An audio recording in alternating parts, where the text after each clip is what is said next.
Tulong kanina ang isa sa mga miyembro ng pamilyang nakunan po ng video ng ABS-CBN habang tinatangay sa San Mateo River noong araw ng Sabado. Humihingi po ng tulong ang local government ng San Mateo dahil halos 100,000 taga roon ang malubhang naapektuhan ng bagyo at pagbabaha.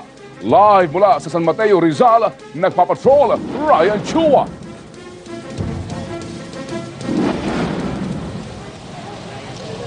Ted, 80% nitong San Mateo Rizal ang lumubog sa baha ayon sa lokal na pamahalaan.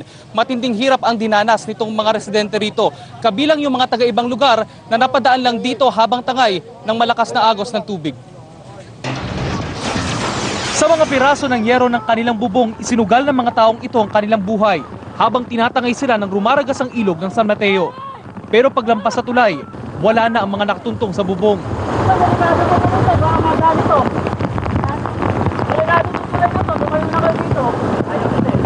Ito ang karanasang pilit ngayong kinakalimutan ni Eric Bukiron, residente ng barangay Bagong Silangan at isa sa mga nakatuntong noon sa yero.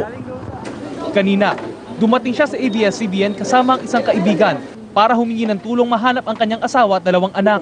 Ang 6 na taong gulang na si Erica Faith at 3 taon niyang anak na birthday ngayon. Matagal na niyang pangarap pakapunta ng Wawawi, kaya kanina binigyan siya ng pagkakataon ni Willie Revillame para manawagan at ikwento ang mga nangyari nung Sabado. Ako po yung tatay ng 2 anak ko na nawala, tsaka yung nanay nila. Asan yung anak mo dyan? Andyan? Nasa balsa po, nasa planggana. Na inaabot ko dapat, ako yung tumayo doon umakyat na inaabot ko, bigla kaming umilalim.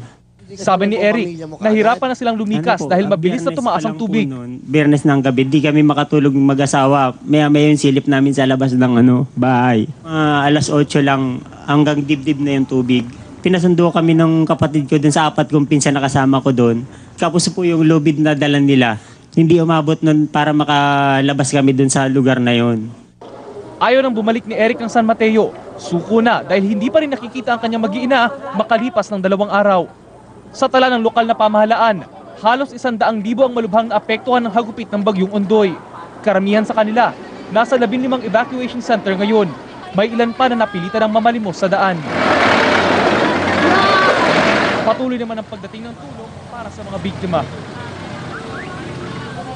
Pero alam mo Ted, kahit tuloy-tuloy ang relief operations dito, kulang pa rin daw ito para matugunan ang pangangailangan ng lahat ng mga nasalanta ng bagyo.